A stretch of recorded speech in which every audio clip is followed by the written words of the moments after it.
Hi, folks. Welcome to the Financial Intelligence course with Insights of Chanakya Niti. Here we have the part 2 of our new module, The Art of Finance. In this video, we'll be discussing about the matching concept. It deals with when to recognize the costs that are associated with the recognized revenue. Matching concept. It is a vital concept for companies for the sake of reporting their financial results correctly. Its main purpose is to avoid any possibility of misstatement of profits for a period.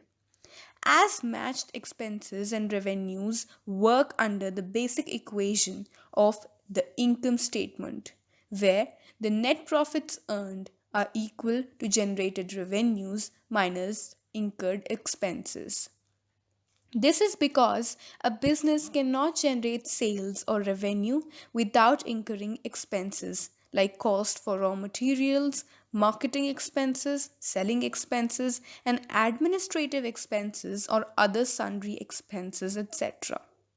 So, only reporting revenues for a given period without showing the expenses that were responsible to bring those revenues could alter the face of financial statements by either overstating or understating the profits of a company, thus resulting in wrong decision making by the end user of those statements. Let's understand this concept with the help of an example. Let's say a Dream Manufacturing LLP or limited liability partnership. It buys a new piece of equipment for rupees 10 lakhs in 2017. This machine has a useful life of 5 years. This means that the machine will produce products for at least 10 years into the future.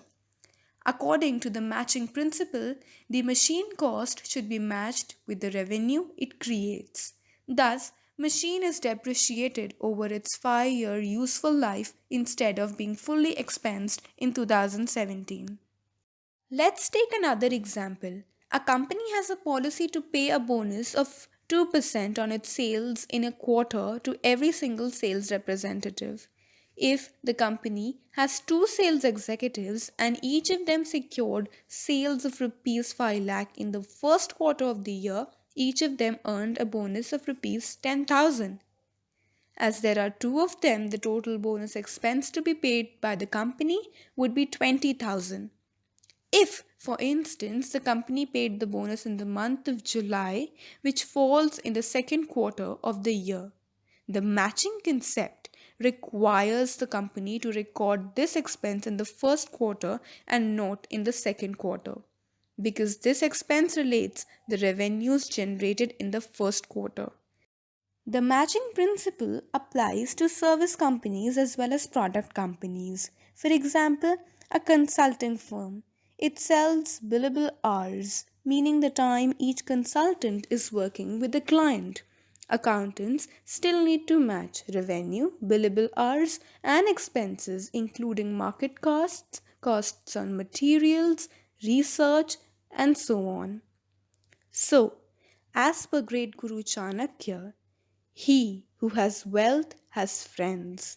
He who is wealthy has relatives. The rich one alone is called a man, and the affluent alone are respected as pandits. For more on financial intelligence, see the next video of our course. Thank you. थोड़ा करके तो देखो थोड़ा बढ़ के तो देखो just do 1% every day get 100% all the way